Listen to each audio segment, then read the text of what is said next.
Have you ever imagined if the surfaces all around us, our walls, windows, maybe even our clothes, were actually alive?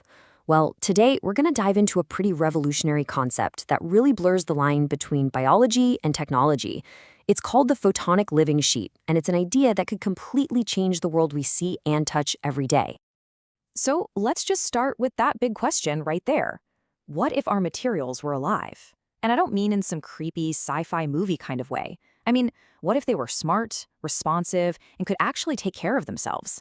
What if the very skin of our buildings could act like a living, breathing organism?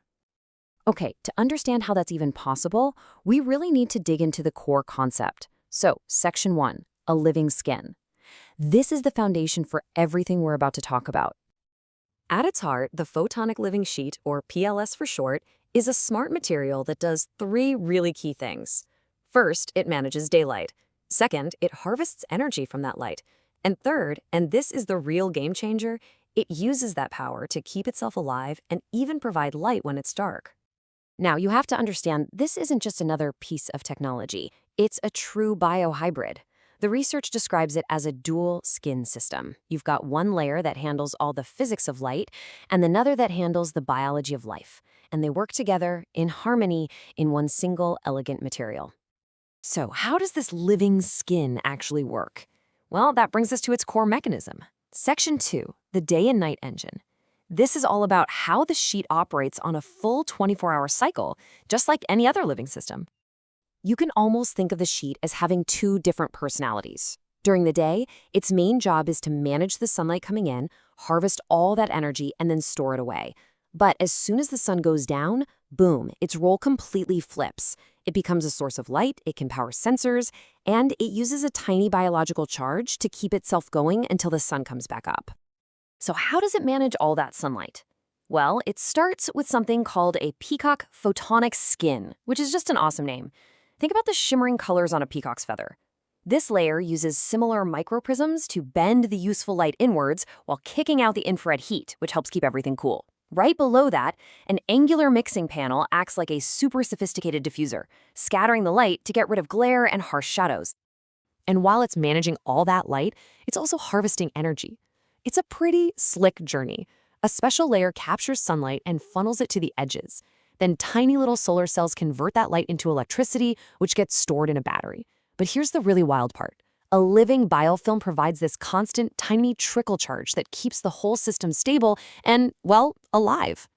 So how much energy are we actually talking about here? The target is somewhere between 50 and 150 watt-hours per square meter per day. Now, to put that in perspective for you, a single 2x2 meter tile can harvest more than enough energy to power its own light all through the night and still have power left over.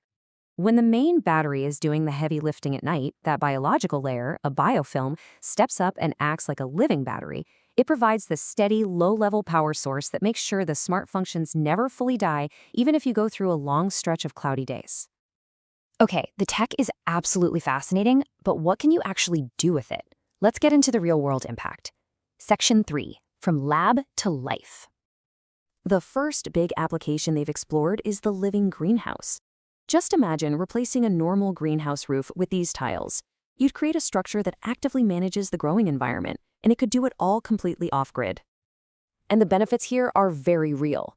The angular mixing panel creates 25% more uniform light, which means more consistent crops.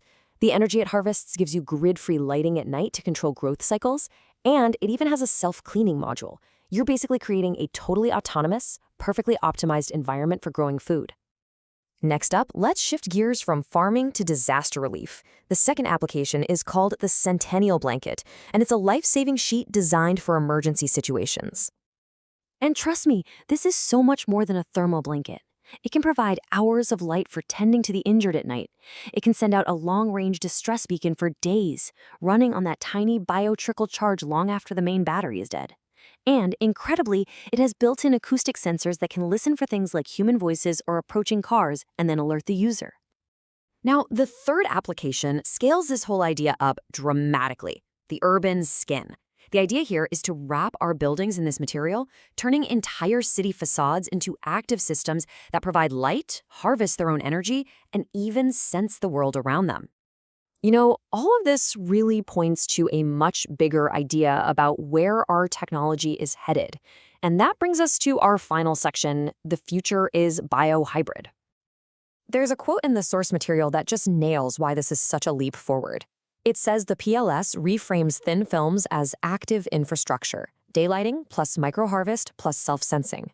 This isn't just a fancy window or a new kind of solar panel, it's an integrated intelligent system, all packed into one material. So, why is this such a big deal? Well, it combines daylighting, energy, and sensing into one single thing.